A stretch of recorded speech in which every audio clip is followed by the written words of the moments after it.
Salekasa नगरपंचायतमध्ये EVM मशीनमध्ये छेडछाड प्रकरणात सालेकसाचे उमेदवार आणि नागरिकांनी एक मोर्चा काढून आज निवेदन सादर केलेलं आहे आणि जोपर्यंत आमची मागण्या पूर्ण होत नाही आम्ही या ठिकाणी ठिय्या आंदोलन करणार। आपण बघू शकता या ठिकाणी सर्व सालेकसाचे नागरिक आणि उमेदवार इथं ठिय्या आंदोलन केलेले आहेत। आमच्यासोबत बोलण्यासाठी उबाटाचे जिल्हाध्यक्ष आहेत।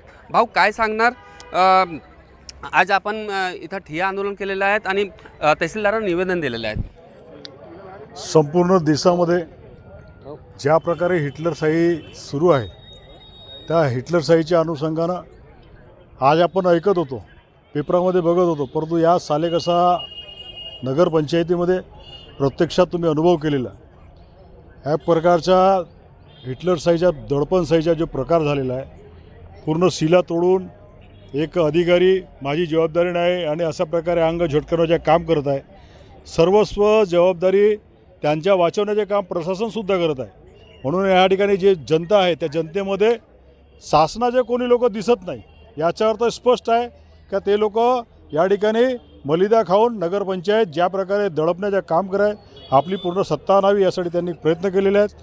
हा प्रकरणाची जो अधिकारी जबाबदारी आहेत त्यांचा निलंबन करून तत्काल कारवाई करण्यात यावी, त्यांचे मोबाईल वगैरे सब जप्त करून याच्यावरती चौकशी करायला पाहिजे। नक्कीच आमच्यासोबत काँग्रेसचे खासदारचे मुलं आहेत। दादा काय सांगणार? आज आपण निवेदन दिले आहेत आणि इथं मोर्चा पण काढण्यात आलेला आहे। काय काय मागणी होती आपली? कालपासून आमची हेच मागणी होती की जे अधिकारी व निवडणूक कक्ष अधिकारी जे आहेत त्यांच्यावरती कारवाई होऊन त्यांच्यावरती निलंबनाची कारवाई तत्काळ करण्यात यावी। काल ॲडिशनल कलेक्टर साहेब आले, SDO मॅडमसुद्धा आले, पर दिवसभर आम्हाला फक्त आश्वासन देण्यात आले, कोणतीही कारवाई आतापर्यंत केली नाही आहे। आता आम्ही निवेदन दिलेले आहेत, त्यांच्यामध्ये आमचं तेच स्पष्टीकरण आम्हाला काही मिळालं नाही आहे। त्याच्यामध्ये कलेक्टर साहेबाकडून अजून कोणत्याही प्रकारे आदेश आले नाही आहे। जोपर्यंत आम्हाला निलंबनाची कारवाई होत नाही तोपर्यंत आम्ही इथून उठणार नाही, तोपर्यंत आमचं आंदोलन सुरू राहणार आहे। आपल्या निवेदनमध्ये काय काय मागणी आहेत? आमच्या निवेदनमध्ये हेच मागण्या आहेत की सगळ्यात पहिले जे निवडणूक अधिकारी जे होते मोनिका कांबळे मॅडम, जे आमगावचे तहसीलदार आहेत, त्यांनी जे घटना दिवशी परवाच्या दिवशी जे घडली त्याच्यावर त्यांचं निलंबन झालं पाहिजे। दुसरं की ह्या निवडणुकीदरम्यान त्यांचे कोणासोबत संभाषण झाले फोनवरती, कोणासोबत व्हॉट्सअपवरती चॅटिंग झाले, त्यांचा फोन जप्त करून त्यांची पूर्ण शहानिशा केली पाहिजे।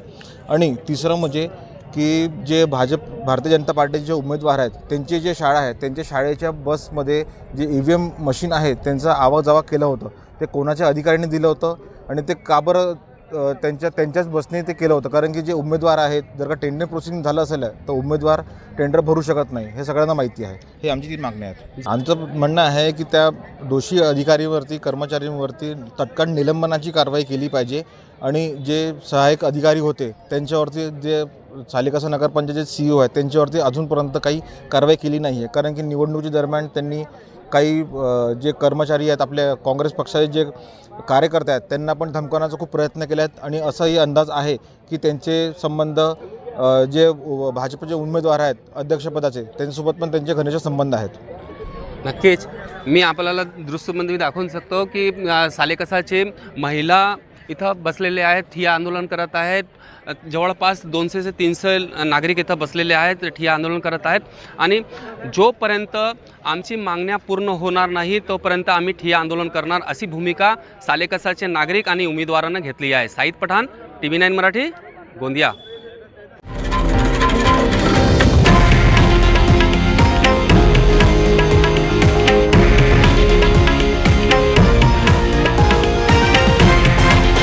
हे आहे देशातील नंबर 1 न्यूज नेटवर्क आणि आपण पाहत आहात TV9 मराठी, एकमेव।